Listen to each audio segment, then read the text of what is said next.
محراب و منبر سیریز اکتساب سیرت النبی صلی اللہ علیہ وسلم، مصنف محمود فاروقی، مرتب مشہود فاروقی۔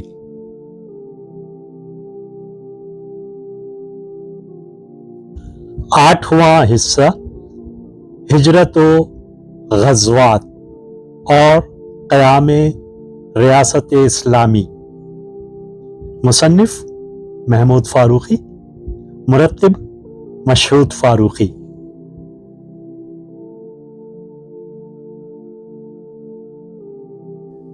بیسواں باب، زندہ جاوید عبداللہ، جن کی آرزو تھی کہ انہیں دوبارہ شہید ہونے کی سعادت حاصل ہو۔ تحریر محمود فاروقی، آواز و پیشکش مشہود فاروقی۔ عبداللہ اپنے بھرے پورے کنبے کو دیکھ رہے تھے۔ ایک دو نہیں، پوری 9 بیٹیاں، 6 چھوٹی اور 3 بیاہنے کے قابل، اور ایک نوعمر لڑکا، پھر ایک بہن اور ایک بیوی۔ 12 افراد کا بوجھ اکیلے عبداللہ ابن حرام کے کاندھوں پر تھا۔ جو کچھ تھوڑی بہت کمائی تھی اس میں گزر بسر مشکل تھی۔ قرض کا بوجھ بڑھتا جا رہا تھا اور وہاں باہر لوگ جہاد پر جانے کی تیاریاں کر رہے تھے۔ رسول اللہ صلی اللہ علیہ وسلم کے قدم بقدم اللہ کی راہ میں خدا کے دشمنوں سے رزم آرائی کا ولولہ رہ رہ کر بےتاب کر رہا تھا۔ گھرانے کی فکریں دوسری طرف جان کھا رہی تھیں۔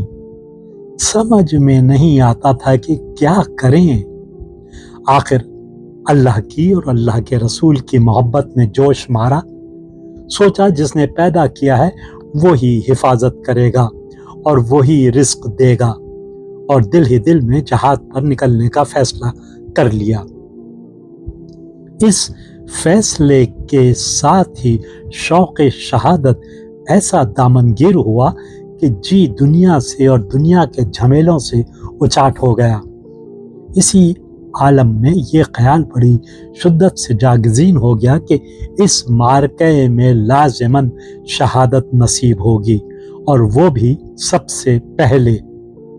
یہ بڑی خوش نصیبی تھی اور عبداللہ اس دلخوش کن خیال سے سرشار ہو گئے۔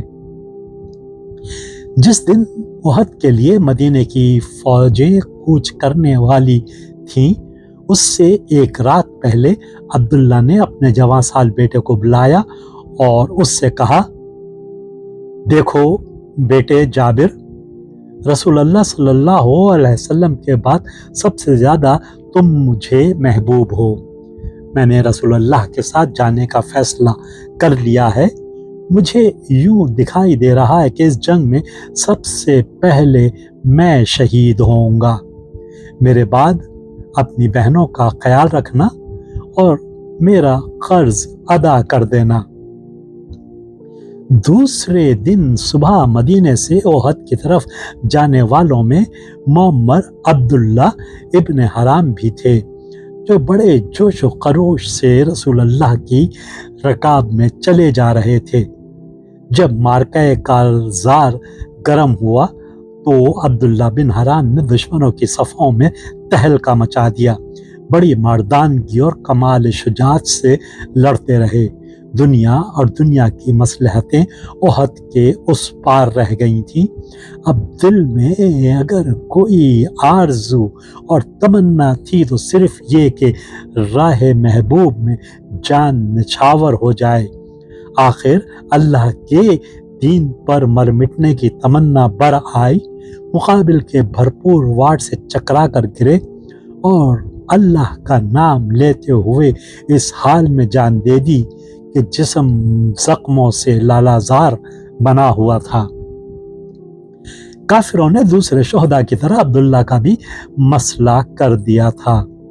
नाक कान काट कर चेहरा बिगाड़ दिया था। जंग के ख़त्म होने के बाद जब उनके लाशे पर कपड़ा डालकर रसूल अल्लाह के सामने रख दिया गया तो जवां उम्र बेटे जाबिर से ज़ब्त ना हो सका।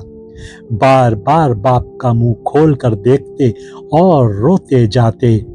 आखिर हुजूर सल्लल्लाहु अलैहि वसल्लम ने हुक्म दिया कि लाश पर से कपड़ा उठा दो ताकि उनके अज्जा को जी भर कर देखने से करार आ जाए। अब्दुल्ला की बहन करीब खड़ी थी। कपड़ा हटाते ही देखकर बेअख्तियार चीख मारी। रहमते आलम ने पूछा, ये किसकी आवाज थी? लोगों ने कहा, ये अब्दुल्ला की बहन है।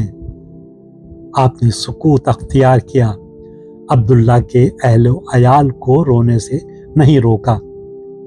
एक दिन हुजूर अकरम अब्दुल्ला बिन हराम के बेटे जाबिर को बहुत गमज़दा और परेशान देखा। रहमत आलम ने बड़ी शफक़त और दिलदही से पूछा, जाबिर क्या बात है? जाबिर ने अर्ज किया, रसूल अल्लाह, बाप का साया सर पर नहीं रहा, 9 बहनों का बोझ कांधों पर है, फिर कर्जे की फिक्र अलग जान खा रही है।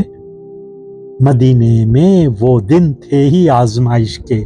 बहुत कम ऐसे आदमी थे जिनको थोड़ी बहुत बेफिक्री हासिल हो। मुसलमानों की एक बड़ी तादाद फ़क्र व फाका की जिंदगी बसर कर रही थी। रसूल अल्लाह को सभी की फिक्र रहती थी। हर एक की परेशानियों का ख्याल बराबर दिल से लगा रहता था। रिसालत मआब ने जाबिर के लिए भी कुछ ना कुछ ज़रूर किया होगा, मगर उनको अल्लाह के रसूल ने सबसे बड़ी खुशखबरी ये सुनाई। लो, मैं तुम्हें एक खुशखबरी सुनाता हूँ। अल्लाह की कसम, अल्लाह ताला किसी से बेपर्दा गुफ्तगू नहीं करते।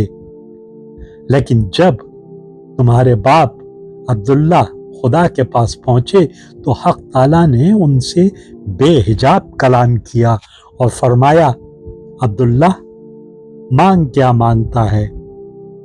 जाबिर फरते इश्तियाक से रसूल अल्लाह की तरफ झुक गए ताकि अपने बाप की आरज़ू को अच्छी तरह सुन सकें। अल्लाह के रसूल ने उनको बताया।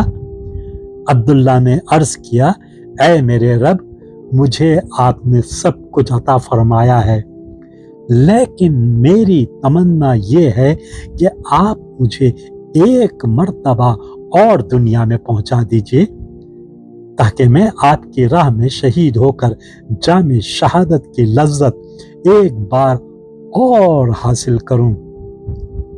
अल्लाह ताला ने इरशाद फरमाया, ये तो हमारे कानून के खिलाफ है।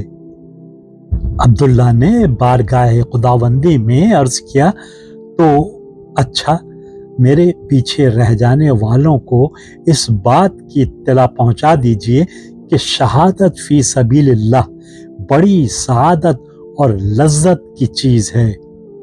अल्लाह के हुजूर अब्दुल्ला बिन हराम ने जो दरख्वास्त की थी वो कबूल हो गई और कुरान की ये आयत नाजिल हुई जिसका मफहूम है, शहदा को मुर्दा मत कहो, वो जिंदा हैं और अपने रब के पास अच्छी से अच्छी रोजी पा रहे हैं।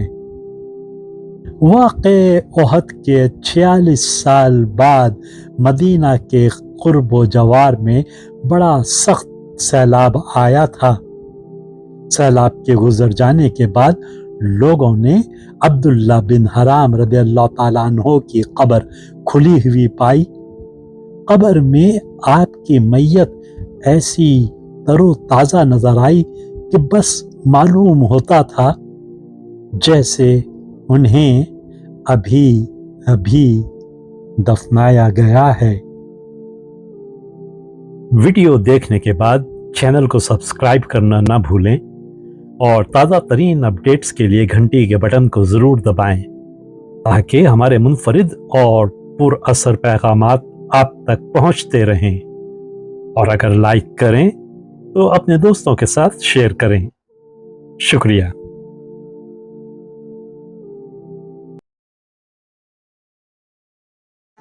किरण किरण उजारा